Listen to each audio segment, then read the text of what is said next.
Hello everyone, welcome to all on my YouTube channel कृषि valley. Guys इस video में हम एग्रीकल्चर एक्सटेंशन का पार्ट 6 डिस्कस करने जा रहे हैं। अगर आपने इस चैप्टर के प्रीवियस पार्ट नहीं देखे हैं तो आप चैनल की प्लेलिस्ट में जाके वहाँ से देख सकते हैं। तो हम पार्ट 6 को शुरू करें, पर उससे पहले वीडियो को ज़रूर एक लाइक कर दें और चैनल पर नए हैं तो सब्सक्राइब अभी तक नहीं करा है तो चैनल को सब्सक्राइब भी ज़रूर करें। तो वीडियो शुरू करते हैं। इस वीडियो में हमको मेनली क्या कवर करना है, जो ग्रामीण क्षेत्र हैं, हमारे रूरल एरियाज़ हैं, उनके वेलफेयर के लिए कुछ एक्टिविटीज़ या फिर कह सकते हैं कुछ प्रोग्राम्स जो हैं भारत सरकार ने स्टार्ट करे थे। भारत सरकार और कह सकते हैं किसी एक पर्टिकुलर जो लीडर होते हैं उन्होंने शुरू करे थे, उनके बारे में, उन प्रोग्राम्स और एक्टिविटीज़ के बारे में हमको यहाँ पे स्टार्ट करना है, पढ़ना है। तो स्टार्ट करते हैं। Number 1 that is cooperative movement. तो पहला हमारा है cooperative movement. Cooperative movement start हुए थे 1904 यानी 1904 में, और उनको जिन्होंने स्टार्ट करा था उनका जो वर्कर थे या नेम ऑफ द लीडर वो worker is F Nicholson. F Nicholson ही वो इंसान है जिन्होंने कोऑपरेटिव मूवमेंट की शुरुआत करी थी भारत में 1904 में। इसका जो रिमार्क है वो ये है कि इंडिविजुअली फाइनेंस एक तरह का प्रोजेक्ट था, यानी जो मूवमेंट था वो इंडिविजुअली फाइनेंस था। इस मूवमेंट में आपको एक पॉइंट जो रिमार्क में और याद रखना है वो ये याद रखना है कि जो कोऑपरेटिव मूवमेंट्स थे इंडिया में, इसका मतलब क्या होता है कि लोग आपस में कोऑपरेट होके किसी काम को अंजाम दें। मतलब कोई भी काम है, कोई भी न्यू उनको सेटअप या कुछ एक्टिविटी परफॉर्म करनी है तो कोऑपरेट होके वो काम करें, इसका मतलब था कोऑपरेटिव मूवमेंट। और ये स्टार्ट जिसने करा था यानी एफ निकोलसन ने स्टार्ट करा था। तो दैट इज़ वाई जो एफ निकोलसन थे इनको क्या कहा गया है, फादर ऑफ कोऑपरेटिव मूवमेंट कहा गया है। मैंने यहाँ पे लिखा है साइड में फादर ऑफ कोऑपरेटिव मूवमेंट। तो एफ निकोलसन को हम क्या कहते हैं, फादर ऑफ कोऑपरेटिव मूवमेंट। ये इंपॉर्टेंट पॉइंट है, तो यहाँ पे आप रिमार्क बना के अच्छे से यहाँ पे नोट डाउन कर लो यहाँ पे स्पेस में कि F Nicholson is the father of cooperative movement. Next point जो है हमारा नेक्स्ट प्रोजेक्ट वो है श्री निकेतन प्रोजेक्ट। श्री निकेतन प्रोजेक्ट वेस्ट बंगाल में स्टार्ट करा था 1900। इसका जो डेट है यहाँ पे 1908 से लेकर 21, ये जो है रॉन्ग है। मोस्टली जो मैंने बुक्स में देखा है, अदर बुक्स की अगर मैं बात करूँ जैसे नीमरा सुंडा हो गई और कांतवा हो गई, मोस्टली जो बुक्स मैंने देखा था और नेट से भी मैंने टैली कर रखा है, तो वहाँ पे जो श्री निकेतन की जो डेट मेंशन है वो 1914 है। You can correct this is 1914। ये स्टार्ट हुआ था 1914 में, ठीक है। तो 1914 इसकी करेक्ट डेट है। श्री निकेतन प्रोजेक्ट स्टार्ट हुआ था 1914 में, और स्टार्ट किसने करा था, रविंद्रनाथ टैगोर ने शुरू करा था। श्री निकेतन प्रोजेक्ट वेस्ट बंगाल में 1914 में स्टार्ट करा था रविंद्रनाथ टैगोर ने। इनका जो मेन कंसेप्ट था यहाँ पे श्री निकेतन को लेकर वो ये क्या था, कंसेप्ट ऑफ VLW। VLWs क्या होते हैं ये हमने प्रीवियस लेक्चर में डिस्कस करा था। VLW का मतलब होता है विलेज लेवल वर्कर, यानी एक ऐसा लीडर या ऐसा वर्कर जो विलेज के लेवल पे काम करना चाहता है या विलेज के लेवल पे काम करता है, that is known as village level worker. आज के डेट में हम इनको क्या बोलते हैं, आज के डेट में हम इसको बोलते हैं VDO। अब इसमें क्या था, श्री निकेतन प्रोजेक्ट जो कि 1914 में स्टार्ट करा था रविंद्रनाथ टैगोर ने, इन्होंने इनिशियली 8 गाँव का एक ग्रुप बनाया था। कितने विलेजेस लिए थे इन्होंने, 8 विलेजेस को इन्होंने कवर करा था, और उन विलेजेस में ही इन्होंने कोई डेवलपमेंट प्रोजेक्ट स्टार्ट करे थे ताकि रूरल एरियाज़ को डेवलप कर सकें। लेकिन इस प्रोजेक्ट की खामी क्या रही थी, इसके ड्रॉबैक्स, लिमिटेशंस कह सकते हैं क्या रहे थे, कि जो रविंद्रनाथ जी ने जो प्रोजेक्ट स्टार्ट करा था श्री निकेतन प्रोजेक्ट वेस्ट बंगाल के 8 विलेजेस में स्टार्ट करा था, और लेकिन इसको कोई सरकार की तरफ से कोई सपोर्ट नहीं मिला, जिसके कारण क्या हुआ, इसको कोई आगे फाइनेंशियल सपोर्ट नहीं प्रोवाइड हुआ, नहीं मिला, जिस कारण ये जो प्रोजेक्ट था यानी श्री निकेतन प्रोजेक्ट था ये उन 8 गाँव तक ही कन्फाइंड रहा, यानी उन वहीं तक ही सीमित रहा, ये आगे नहीं बढ़ा। तो ये इसके ड्रॉबैक थे कि 8 गाँव में शुरुआत में वो वहीं तक ही सीमित रह गया, ठीक है। तो पर यहाँ पे इसकी डेट जो है वो रॉन्ग है, आप नेट पे भी चेक कर सकते हैं। श्री निकेतन प्रोजेक्ट की जो डेट है दैट इज़ 1914, ठीक है। नेक्स्ट आता है Gurgaon project. Gurgaon project start हुआ था हरियाणा में, क्योंकि गुड़गांव जगह जो है हरियाणा में है। अब वैसे तो ये जो जगह है पहले के टाइम पे गुड़गांव बोलते थे, लेकिन आज के टाइम पे गुड़गांव नहीं है, इसका नाम चेंज हो गया है। जैसे आजकल हम देखते हैं ना बहुत सारी जगहों के नाम चेंज हो रहे हैं। जैसे फॉर एग्जांपल रीसेंट एग्जांपल मैं आपको दूं, इलाहाबाद। तो इलाहाबाद का नाम आज हम क्या बोलते हैं, इलाहाबाद एक जगह है यूपी स्टेट में, तो इलाहाबाद का नाम क्या हो गया है, Allahabad now it's known as Prayagraj, ठीक है। इसको अब हम प्रयागराज बोलते हैं। तो वैसे ये जो जगह है गुड़गांव, पहले इसका नाम गुड़गांव था, लेकिन आज की डेट में गुड़गांव नहीं है, आज की डेट में इसका नाम क्या है? तो ये आपका होमवर्क है, ये आपको कमेंट करना। अगर आपको आता है इसका आंसर तो आप अभी कमेंट कर दो फटाफट से कि गुड़गांव का नया नाम क्या है। पहले गुड़गांव था, हरियाणा में एक प्लेस है, हरियाणा स्टेट में प्लेस है गुड़गांव, जिसका पुराना नाम है गुड़गांव, लेकिन रिसेंट अब इसका नाम चेंज हो गया है। तो नाम इसका क्या है गुड़गांव का, आपको कमेंट करके बताना है। तो वेल, जो अब हमको यहाँ पे देखना है, इस प्रोजेक्ट के बारे में देखना है कि ये प्रोजेक्ट था क्या। गुड़गांव प्रोजेक्ट स्टार्ट हुआ था 1920 में, ठीक है। 1920 में प्रोजेक्ट स्टार्ट करा था एफएल ब्रेनी ने, इन्होंने प्रोजेक्ट को स्टार्ट करा था और इनका जो मेन कॉन्सेप्ट था वो था विलेज गाइड। विलेज गाइड को लेके इन्होंने शुरू करा था। ये जो एफएल ब्रेनी है, हुआ क्या था 1920 का जो टाइम था, उस टाइम पे हरियाणा में इनको डिप्टी कमिश्नर के तौर पे इनको नियुक्त करा गया था एफएल ब्रेनी को। और एफएल ब्रेनी ने देखा कि वहाँ पे आसपास जो गुड़गांव का एरिया है, स्पेशली हरियाणा में जो गुड़गांव वाला एरिया है, जिसका नाम अब चेंज हो गया है, वो आपको कमेंट करना है गुड़गांव का नया नाम क्या है।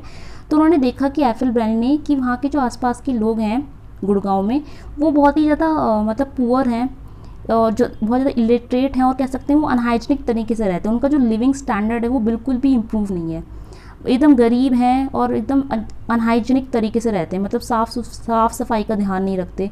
तो जो ये एफएल ब्रेनी है, इन्होंने जो गुड़गांव प्रोजेक्ट स्टार्ट करा था मेनली ऐसे ही लोगों के लिए शुरू करा था। इन्होंने क्या करा, क्योंकि खुद तो ये डेप्यूटी कमिश्नर थे तो खुद तो गांव में घूमेंगे नहीं, तो इन्होंने अपनी टीम बनाई थी। उस टीम में इन्होंने विलेज गाइड की नियुक्ति करी थी। जो विलेज गाइड होता है, इन्होंने क्या करा, अपनी टीम के अंदर बहुत सारे लोगों को बुलाया और उनको विलेज गाइड बना दिया। क्या बनाया? विलेज गाइड बनाया।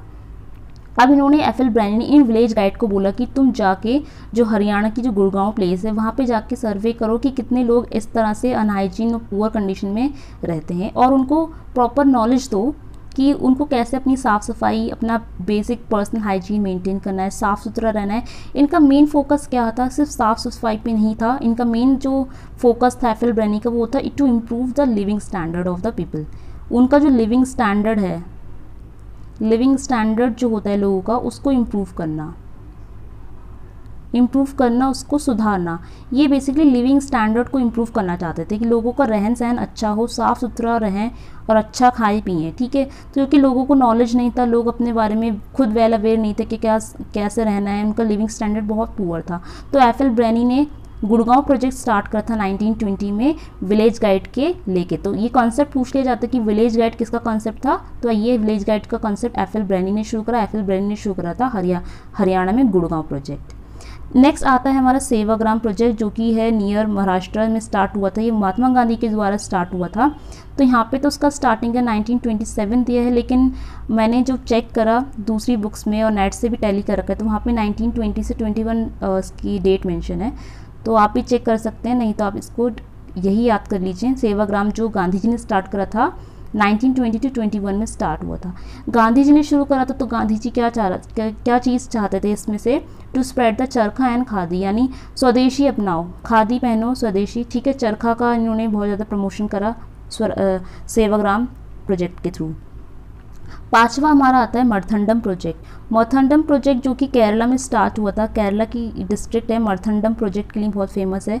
तो केरला कहाँ स्टार्ट हुआ था, मर्थंडम प्रोजेक्ट स्टार्ट हुआ था केरला में इन द ईयर 1928।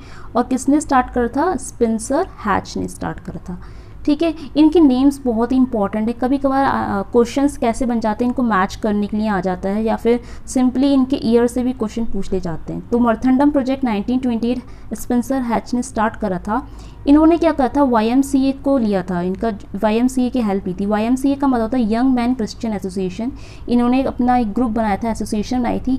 इस एसोसिएशन के थ्रू इन्होंने क्या करा था, लोगों का लिविंग स्टैंडर्ड वही इम्प्रूव करने की कोशिश करी थी स्पेंसर हैच ने थ्रू मर्थंडम प्रोजेक्ट इन केरला। इसके बाद सोशल लेजिस्लेशन प्रोजेक्ट इतना ज़्यादा इंपॉर्टेंट नहीं है, रूरल डेवलपमेंट भी इतना कुछ खास नहीं है, ठीक है। तो जो प्रोग्राम्स इंपॉर्टेंट हैं, एग्जाम्स में भी पूछे जाते हैं, हम उन्हीं को यहाँ पे कवर करेंगे। बहुत सारे प्रोग्राम्स हैं, टोटल 66 प्रोग्राम की एक लिस्ट है ये टेबल में, तुम सबको कवर नहीं करना, जो इंपॉर्टेंट हैं। जैसे कोऑपरेटिव मूवमेंट बहुत ज़रूरी है, क्योंकि एफ निकोलसन ने स्टार्ट करा था, और एफ निकोलसन को ही हम फादर ऑफ कोऑपरेटिव मूवमेंट भी कहते हैं। श्री निकेतन ज़रूरी है, गुड़गांव ज़रूरी था, सेवाग्राम ज़रूरी है, मर्थंडम भी प्रोजेक्ट है, वो इम्पॉर्टेंट है। उसके बाद आते हैं number 8, that is grow more food campaign.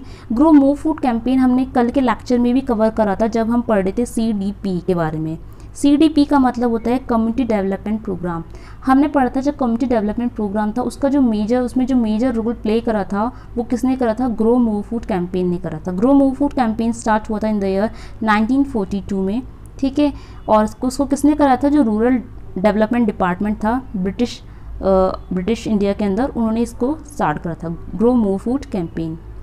9th one is also very important, firka development scheme. Firka का मतलब क्या होता है, फ़िरका मतलब होता है गाँवों का समूह। जो गाँव होते हैं यानी जो विलेज होते हैं, जो गाँव होते हैं, गाँव विलेज होते हैं, उनका एक ग्रुप होता था। और इसमें क्या होता था, एटलीस्ट 5 to 20 विलेजेस, 5 से 20 विलेजेस का एक ग्रुप होता था, समूह होता था, उसको बोलते हैं फ़िरका। तो यहाँ पे गाँवों को डेवलप करने के लिए फ़िरका डेवलपमेंट स्कीम आई थी, जो कि आई थी 1947 में, जिस दिन भारत आज़ाद हुआ था, और ये मद्रास सरकार ने शुरू करी थी। तो इम्पॉर्टेंट है फ़िरका डेवलपमेंट। फ़िरका डेवलपमेंट में फ़िरका का मतलब भी पूछ लिया जाता है कि फ़िरका में कितने विलेजेस का ग्रुप आता है, तो 5 से 20 विलेजेस का ग्रुप आता है। रिमेंबर दिस, 5 to 20 विलेजेस का इसमें ग्रुप होता है। नेक्स्ट प्रोजेक्ट है 10th वन इज़ नीलोखेरी प्रोजेक्ट। ये हरियाणा में स्टार्ट हुआ था। अभी देखो, अभी हमने गुड़गांव प्रोजेक्ट पढ़ा था, वो भी हरियाणा का था, और ये 10th वाला जो है नीलोखेरी प्रोजेक्ट, ये भी हरियाणा का है। गुड़गांव जो प्रोजेक्ट है, मैंने आपको होमवर्क दिया कि गुड़गांव का नया नाम क्या है आज की डेट में, आपको बताना है कमेंट करके। तो अभी देखते हैं नीलखेरी प्रोजेक्ट में क्या था, जो हरियाणा का था। ये 1943 में स्टार्ट करा था SK दुबे ने, ठीक है। किसने स्टार्ट करा था, SK दुबे ने स्टार्ट करा था। इसका एक नाम और है जो नीलखोरी प्रोजेक्ट है, इसका एक दूसरा नाम क्या है, इसको हम RRP बोलते हैं, that is refugee rehabilitation project. और इसके थ्रू मजदूर मंजिल की जो मजदूर मंजिल है उसका क्रिएशन भी इसी के सहारे, यानी नीलखेरी प्रोजेक्ट के ज़रिए ही, इसके ज़रिए ही मजदूर मंजिल प्रोजेक्ट भी जो था क्रिएट करा गया। इसके बाद यहाँ पे आता है हमारा इंडियन विलेज सर्विस। ये 11th वाला जो है ज़्यादा खास नहीं है, देख ली यहाँ पर जो इसका डेट, ईयर और इसका जो वर्कर हैं वो देख सकते हैं, लेकिन ये इतना इंपॉर्टेंट नहीं है इंडियन विलेज सर्विस वाला। तो हम आगे मूव करते हैं number 12th, that is Etawah pilot project. Etawah pilot project तो हमने कल की क्लास में इन डिटेल में डिस्कस करा था। इटावा पायलट प्रोजेक्ट जो कि इटावा डिस्ट्रिक्ट में लॉन्च हुआ था। इटावा कहाँ पर है, Etawah district, it is in the state of UP। हमने पढ़ा था ना, उत्तर प्रदेश सरकार ने इटावा पायलट प्रोजेक्ट स्टार्ट करा था, ठीक है। 1948 में स्टार्ट करा था under the leadership of Albert Mayer. शुरू तो आज तो UP सरकार ने करी थी, लेकिन अंडर द लीडर कौन थे, अल्बर्ट मेयर थे उस टाइम पे। तो कल की क्लास में हमने डिस्कस करा था इन डिटेल, तो आपने अगर वीडियो नहीं देखा तो उसको देख लो एक बार। नेक्स्ट आता है हमारा FAO। FAO का मतलब होता है फूड एंड एग्रीकल्चर ऑर्गेनाइजेशन, ठीक है। FAO कब स्टैब्लिश्ड हुआ था, तो वैसे तो 1948 है, लेकिन एक्चुअली में अगर इसका डेट आपको एग्जैक्ट याद करना है तो वैसे ही 1948 में स्टैब्लिश नहीं हुआ था, ये हुआ था 1945 में। इसका जो पूरा डेट है वो है इसका जो FAO है, यहाँ पे रिमार्क जो बना है ना आपके लिए खाली है, यहाँ पे लिख लो, ये जो इतना बड़ा रिमार्क में यहाँ खाली छोड़ रखे तो आपके लिए छोड़ा है, यहाँ पे आप लिखो FAO कब स्टैब्लिश हुआ था। इसकी जो पूरी डेट है बहुत इंपॉर्टेंट है, 16 अक्टूबर, 16 अक्टूबर को। आपको पता है ना 16 अक्टूबर को हम वर्ल्ड फूड डे मनाते हैं। क्यों मनाते हैं, क्योंकि फूड एंड एग्रीकल्चर ऑर्गेनाइजेशन का सेटअप हुआ था उस दिन, ठीक है। तो 16 अक्टूबर 1945 में ये इस्टेब्लिश हुआ था, 16 अक्टूबर 1945 में इस्टेब्लिश हुआ है। और FAO का हेडक्वार्टर कहाँ है, FAO ये एक इंटरनेशनल ऑर्गेनाइजेशन है, रिमेंबर दिस। तो इसका हेडक्वार्टर कहाँ है, इंटरनेशनल है तो इसका हेडक्वार्टर है रोम, इटली। इसका हेडक्वार्टर रोम, इटली में है। 16 अक्टूबर 1945 में इस्टेब्लिश्ड हुआ था। नेक्स्ट है हमारा यूनिसेफ। देखो जो जो इंपॉर्टेंट है उसका रिमार्क खाली छोड़ रखा है। यूनिसेफ बहुत ज़्यादा इंपॉर्टेंट है। यूनिसेफ कब इस्टेब्लिश्ड हुआ था, 1948 में इस्टेब्लिश्ड हुआ था यूनिसेफ। यूनिसेफ का फुल फॉर्म क्या है, तो यहाँ पे खाली स्पेस जो दिया है आपको रिमार्क में, यहाँ आप लिखो, नोट कर लो। यूनिसेफ का फुल फॉर्म होता है United Nations children's fund, United Nations children's fund, okay. इसका जो हेडक्वार्टर है ये कहाँ पर है, यूनिसेफ का हेडक्वार्टर कहाँ पर है, यूनिसेफ का हेडक्वार्टर है न्यूयॉर्क में, ओके। यूनिसेफ का हेडक्वार्टर है न्यूयॉर्क में। इसके बाद प्लानिंग कमीशन आता है। प्लानिंग कमीशन 1950 से बनना शुरू हुए थे, भारत सरकार ने बनाए प्लानिंग कमीशन। प्लानिंग कमीशन में क्या हुआ कि 1950 में प्लानिंग कमीशन की शुरुआत हो गई थी और उसके बाद ठीक इसके अगले साल जो प्लानिंग कमीशन के जो 5 ईयर प्लान्स बनने शुरू होते हैं वो स्टार्ट हो गए थे। लेकिन आज की डेट में हम प्लानिंग कमीशन का यूज़ नहीं करते। आज की डेट में प्लानिंग कमीशन जो है 1950 में बन गया था, लेकिन हुआ क्या था कि यहाँ पे रिमार्क अगेन खाली है, तो आप रिमार्क में लिखो प्लानिंग कमीशन को आज की डेट में किसने रिप्लेस करा है। प्लानिंग कमीशन को किसने रिप्लेस करा है? प्लानिंग कमीशन को रिप्लेस करा है नीति आयोग ने। ठीक है, now what is NITI Aayog? NITI Aayog को फुल फॉर्म बहुत पूछा जाता है, बहुत पॉपुलर है नीति आयोग का मतलब होता है national institution for transforming India. Again I am repeating, full form बहुत ज़रूरी है। NITI नीति का फुल फॉर्म होता है national institution for transforming India. NITI Aayog ने प्लानिंग कमीशन को रिप्लेस कर दिया है। आज की डेट में हम प्लानिंग कमीशन को नहीं मानते, आज की डेट में हम नीति आयोग की जो बातें होती हैं उनको मानते हैं। प्लानिंग कमीशन 1950 में बन गया था, लेकिन नीति आयोग ने इसको रिप्लेस कब करा था? तो हम सबको पता है प्लानिंग कमीशन को रिप्लेस करके नीति आयोग आया था। किस साल इसने रिप्लेस करा था? तो इसने 2015, और पूरी डेट अगर आपको याद करनी तो याद कर लो, 1 जनवरी 2015। तो 1 जनवरी 2015 में नीति आयोग ने प्लानिंग कमीशन को रिप्लेस करा था। ठीक है, ये जो मैं आपको एक्स्ट्रा इन्फॉर्मेशन दे रही हूँ ये आप अच्छे से यहाँ पे रिमार्क में जो यहाँ पे खाली बना है वो हाँ रिमार्क में आप अच्छे से नोट डाउन कर लो। नेक्स्ट प्रोग्राम की तरफ चलते हैं। प्लानिंग कमीशन के बाद हमारा नेक्स्ट प्रोग्राम आता है सर्वोदय। ये इंपॉर्टेंट नहीं है, ठीक है, इतना कुछ खास नहीं है। सर्वोदय 1950 में आचार्य विनोबा भावे ने स्टार्ट करा था। आचार्य विनोबा भावे ने और भी प्रोजेक्ट स्टार्ट करे थे जो अभी हमको नीचे पढ़ना है, जैसे भूदान 1951 में विनोबा भावे ने स्टार्ट करा था। इसके अलावा ग्राम दान मूवमेंट भी चलाया था 1952 में विनोबा भावे ने। ठीक है, तो अब 3 हैं, ठीक है, विनोबा भावे के 3 हो गए, सर्वोदय, भूदान और ग्राम दान। इसके बाद जो 5 ईयर प्लान्स मैंने आपको बताया था, जैसे प्लानिंग कमीशन 1950 में बन गया था, ठीक इसके अगले साल 1951 में क्या था, 5 ईयर प्लान्स की शुरुआत होने लगी थी। उसके बाद ट्रेनिंग एंड डेवलपमेंट सेंटर्स, ये भी इंपॉर्टेंट नहीं है। भूदान हमने देख लिया, ग्रामदान देख लिया। CD यानी कम्युनिटी डेवलपमेंट कब बना था, हम पहले ही पढ़ चुके हैं। CDP यानी कम्युनिटी डेवलपमेंट प्रोग्राम, ये गांधी जयंती के दिन 2 अक्टूबर 1952 को स्टार्ट हुआ था, भारत सरकार ने करा था। इसकी डिटेल हमने कल ही डिस्कस करी थी। उसके बाद grow more food equity committee, ये 1952 में स्टार्ट हुआ था। ठीक है, इसके बारे में ज़्यादा डिटेल नहीं पढ़नी क्योंकि इंपॉर्टेंट नहीं है। उसके बाद NES, ये हमने कल की क्लास में कवर करा है। NES नेशनल एक्सटेंशन सर्विस 1953 में शुरू हुआ था, गांधी जयंती के दिन भारत सरकार ने करा था। यूनेस्को इंपॉर्टेंट है, यूनेस्को नंबर 24 है। यूनेस्को का फुल फॉर्म क्या है यहाँ पे मेंशन ही नहीं है। तो सबसे पहले तो यूनेस्को के बारे में आप देख लो, यूनेस्को कब बना था, 1955 में स्टैब्लिश हो गया था। ये एक इंटरनेशनल ऑर्गेनाइजेशन, तो अगेन यहाँ पे इसका हेडक्वार्टर याद करना बहुत ज़रूरी है। सबसे पहले तो उसकी फुल फॉर्म, ये देखो यहाँ पे ये रिमार्क खाली पड़ा है, तो यहाँ पे आप लिखो यूनेस्को की फुल फॉर्म क्या है। UNESCO stands for United Nation educational, scientific and cultural organisation. Again I am repeating, UNESCO का फुल फॉर्म क्या है, United Nation educational, scientific and cultural organisation.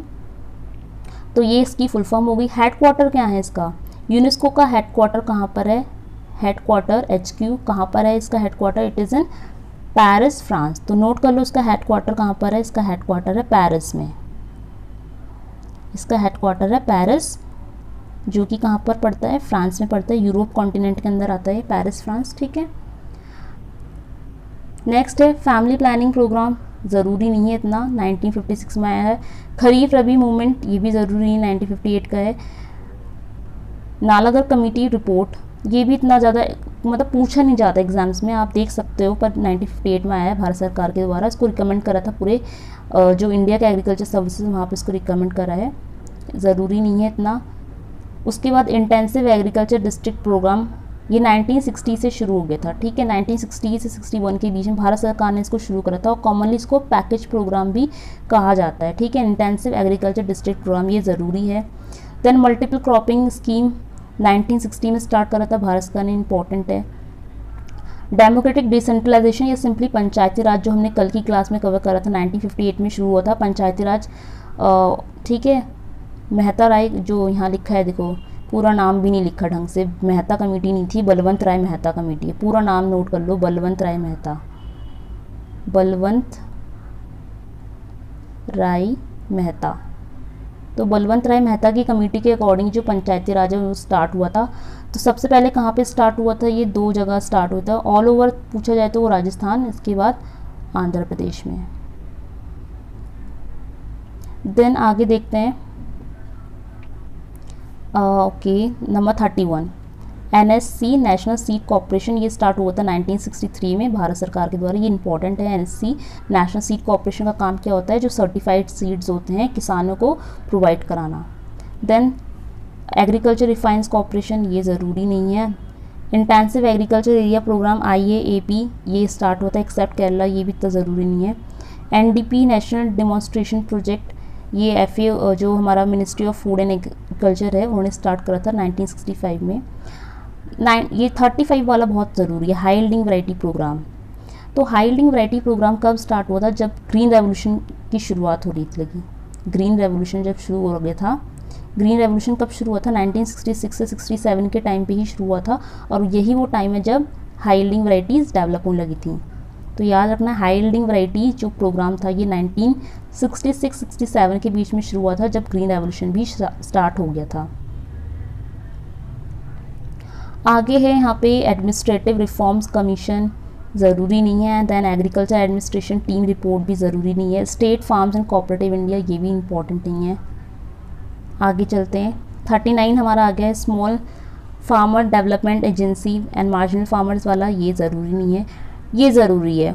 40 में है हमारा DPAP, that is drought prone area programme. यहाँ पे जो date mention है ये रॉन्ग है। मैंने अदर बुक्स में और टैली करा था, वहाँ पे था इसका जो एग्जैक्ट डेट है दैट इज़ 1970-71। DPAP का जो एक डेट है दैट इज़ 1970-71 में स्टार्ट हो गया था। ये किस लिए था, जो हमारे जो ड्राई एरियाज़ में, ड्राउट एरियाज़ में जो प्रॉब्लम्स आती हैं स्पेशली, उनको टैकल करने के लिए, उनको उस ड्राई कंडीशंस को ओवरकम करने के लिए प्रोग्राम स्टार्ट हुआ था। Then CEDP command area development programme, CEDP ये ज़्यादा इंपॉर्टेंट नहीं है। 20 पॉइंट प्रोग्राम ज़रूरी नहीं है। नेशनल सीड प्रोग्राम इंपॉर्टेंट है। नेशनल सीड प्रोग्राम 1975 में स्टार्ट हुआ था, 1975। Then after that special life stock production programme ज़रूरी नहीं है। RRB बहुत ज़रूरी है। रीजनल रूरल बैंक ज़रूरी है। RRB 1976 एक्ट के थ्रू ये स्टार्ट हुआ था, राजस्थान सरकार ने शुरू करा था। लेकिन क्वेश्चन जो है RRB से ऐसा पूछा जाता है कि फ़र्स्ट RRB कहाँ इस्टेब्लिश हुआ है। तो हमारी जो कंट्री है इंडिया, वहाँ पे जो फर्स्ट RRB बना है, सबसे पहला RRB रीजनल रूरल बैंक जो इस्टेब्लिश हुआ है, ये हुआ था मुरादाबाद में। मुरादाबाद, ओके। मुरादाबाद कहाँ पर है, यूपी स्टेट में पड़ता है, उत्तर प्रदेश में है, मुरादाबाद में। तो पहला RRB जो है वो मुरादाबाद यूपी में है। उस RRB का नाम क्या है, पहले RRB जो है हमारी कंट्री का पहला रीजनल रूरल बैंक जो मुरादाबाद यूपी में बना है, उसका नाम क्या है, उसका नाम है प्रथमा। ठीक है, प्राथमा नाम है उस RRB का। इम्पॉर्टेंट है, यहाँ रिमार्क में आप नोट करो। देन उसके बाद अंत्योदय प्रोग्राम है, ये ज़रूरी नहीं है। डेजर्ट डेवलपमेंट प्रोग्राम, ये इंपॉर्टेंट है। डेजर्ट डेवलपमेंट प्रोग्राम जो 77-78 के बीच में ICAR ने स्टार्ट करा था। डेजर्ट डेवलपमेंट प्रोग्राम स्टार्ट करा था ICAR ने। Lab to land programme important है, 1979 में government of India. Lab to land programme government of India ने नहीं, ICAR ने ही स्टार्ट करा था। ICAR की जब गोल्डन जुबली सेलिब्रेशन चल रहा था तब ये लैब टू लैंड प्रोग्राम आया था। ट्राइसम ज़रूरी है। ट्राइसम का full form training of rural youth and self employment, 1979 में भारत सरकार ने इसको स्टार्ट कर दिया था और उसका बेसिक प्रिंसिपल थे लर्निंग बाय डूइंग। ट्राइसम का मेन क्या होता है, लर्निंग बाय डूइंग। इसके अलावा ट्राइसम की जो डिटेल इन्फॉर्मेशन थी ये हमने कल की क्लास में ही डिस्कस करी थी कि ट्राइसम में क्या होता है। इसमें क्या होता है कि जो एक पर्टिकुलर एज ग्रुप होता है ट्राइसम, यहाँ पे आप रिमार्क अगेन नोट कर लो ट्राइसम के बारे में। होता क्या है कि इसमें 18 से 18 से लेकर 35 ईयर्स तक के जो एज के ग्रुप होते हैं, एज के लोग होते हैं, 18 से 35 एज के जो लोग होते हैं उनको ट्रेनिंग प्रोवाइड की जाती है। याद रखना ट्राइसम में ये क्वेश्चन बहुत बनता है कि कितने उम्र के लोगों को ट्रेनिंग दी जाती है, तो याद रखना 18 से 35 उम्र के लोगों को यहाँ पे ट्रेनिंग मिलती है। दैन नेक्स्ट हमारा है नेशनल रूरल एम्प्लॉयमेंट, 1980 में भारत सरकार ने स्टार्ट करा था। IRDP integrated rural development programme, IRDP हमने पढ़ा था, 2 अक्टूबर 1980 भारत सरकार ने स्टार्ट करा था ये, ठीक है। और ये एक तरह का नॉन प्लान प्रोग्राम था। आगे देखते हैं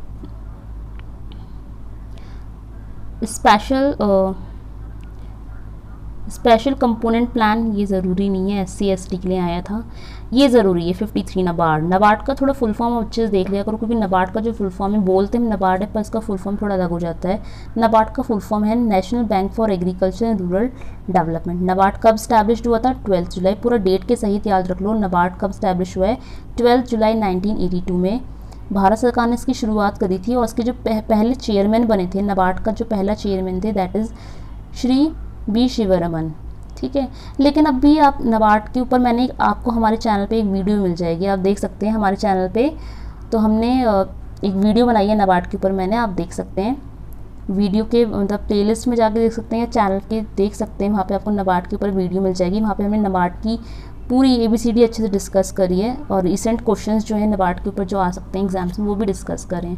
फॉर एग्जांपल जैसे रिसेंट यहाँ पे, तो यहाँ पे पहला चेयरमैन कौन है वो बता रखा है, लेकिन अभी एट प्रेजेंट कौन है चेयरमैन, आपको पता है? तो नबार्ड के जो प्रेजेंट चेयरमैन है उनका नाम है doctor GR Chintala, CHINTALA, Chintala, doctor GR Chintala. ये जो चिंतला है, मिस्टर चिंतला, ये अभी प्रेजेंट नबार्ड के चेयरमैन है, लेकिन फर्स्ट चेयरमैन शिवरमन है और अभी प्रेजेंट है चिंतला। इसके बाद DPAP पता है 1982 से 83 में। फिर ये इम्पोर्टेंट नहीं है, रूरल एंडलेस एम्प्लॉयमेंट वाला इंदिरा आवास योजना देख सकते हैं। एग्रीकल्चर में तो इंदिरा आवास योजना नहीं पूछा जाता है। देन कपाट ज़रूरी है, कपाट का फुल फॉर्म क्या है? Council for advancement of people's action and rural technology. ये सितंबर 1986 में शुरू करा था भारत सरकार ने। Then integrated wasteland development programme, ये बहुत इंपॉर्टेंट है। इंटीग्रेटेड वेस्टलैंड डेवलपमेंट प्रोग्राम 1989 से 90 के बीच में भारत सरकार ने स्टार्ट करा था, ठीक है। The project was sanction to areas not cover under DPAP and DDP। तो जो DPAP के अंदर एरिया रह गए थे उनको अगेन उसमें कवर करने के लिए ये IWDP स्टार्ट करा था। फिर ये जो प्रोग्राम ये हमने कल ही डिस्कस करा था, SGSY, ये 1999 में स्टार्ट हुआ था भारत सरकार के द्वारा, ठीक है। इसमें क्या होता था, एक्टिविटी क्लस्टर के तौर पे काम होता था। यहाँ पे जो गरीब लोग थे, जो BPL में आते थे, उनको गरीबी रेखा से ऊपर उठाना था, यानी सिंपली पॉवर्टी का एलिवेशन करना था, सेल्फ हेल्प ग्रुप्स की हेल्प करना था। Then DRDA, district rural development agency, start हुई थी भारत सरकार के द्वारा इन द ईयर 1999। इसमें क्या था, centrally sponsored scheme was strengthening DRDA and for making more professional for their functioning. Then Pradhanmantri Gram सड़क योजना, तो ये सड़क वाला क्वेश्चन तो एग्रीकल्चर में नहीं आएगा, इतना ज़रूरी नहीं है। इसके बाद संपूर्ण ग्रामीण रोजगार योजना, ठीक है।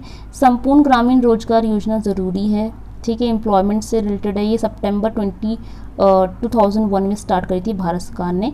इसमें क्या थी कि एडिशनल वेजेस देनी थी, मजदूरी देनी थी, जो भी लोग एम्प्लॉय रहते हैं, साथ में उनको फूड सिक्योरिटी भी प्रोवाइड करनी थी। देन स्वजल धारा, ये ज़रूरी है। स्वजल धारा यानी जो जल था, यानी पानी को अच्छा मतलब प्रॉपर ड्रिंकिंग वाटर मिले लोगों को, इसके लिए था। ये दिसंबर 2002 में स्टार्ट हुआ था भारत सरकार के द्वारा। To formulate, implement, operate and maintain the drinking water project by village committee, ठीक है। गांव के लोगों के लिए प्रॉपर ड्रिंकिंग वाटर मिल जाए, उसके लिए थी ये स्वजल धारा। हरियाली अप्रैल 2003 में स्टार्ट करा था भारत सरकार ने, पंचायती राज ने इसको एम्पावर करा था। और जो भी इसमें क्या था कि जो वेस्टलैंड डेवलपमेंट प्रोग्राम है, इसको भी थोड़ा सा प्रमोट करने के लिए था हरियाली। देन नेक्स्ट आता है हमारा NFWP, that is national food for work programme, ठीक है। इसको हमने थोड़ा सा कल की डेट में इसकी फुल फॉर्म ऑलरेडी हमने डिस्कस करी थी। इसका फुल फॉर्म इंपॉर्टेंट है, national food for work programme, ये हमने डिस्कस करा था। और ये कब स्टार्ट हुआ था, इसका जो ईयर इन ज़रूरी है, नवंबर 2004 में स्टार्ट हुआ था भारत सरकार के द्वारा। और नेक्स्ट प्रोग्राम जो आता है हमारा national rural employment guarantee act, ये भी हमने कल डिस्कस करा था, सितंबर 2005 में शुरू किया था, पार्लियामेंट्री एक्ट के तहत ये स्टार्ट हुआ था। इसमें क्या था, 100 डेज़ गारंटी वेजेस देनी थी अनस्किल्ड वर्कर्स, जो अनस्किल्ड एम्प्लॉयमेंट होता है, वर्कर होता है, उसको देनी थी, ठीक है। और इसमें क्या करा था कि जो ये 2 स्कीम हमने जो पढ़ी थी, SGRY ऊपर जो हमने पढ़ी है दोनों स्कीम, इनको भी इसमें सबमर्ज्ड कर दिया था। तो ये थी कुछ इंपॉर्टेंट एक्टिविटीज़ और इम्पॉर्टेंट प्रोग्राम जो कि एक रूरल एरियाज़ को डेवलप करने के लिए ज़रूरी होते हैं। तो इसमें से कौन से प्रोग्राम्स इंपॉर्टेंट हैं और कौन से नहीं हैं, और जो मैंने आपको एक्स्ट्रा इन्फॉर्मेशन दी है, होप से वो आपके लिए सफिशिएंट होगी। और वीडियो अगर अच्छी लग रही है तो आप अभी भी आपने वीडियो को लाइक नहीं करा तो प्लीज़ वीडियो को ख़त्म होने के बाद अब वीडियो को अच्छे से लाइक कर दो, शेयर कर दो, और चैनल पर नए हैं तो सब्सक्राइब ज़रूर करें। Thank you for watching the complete video.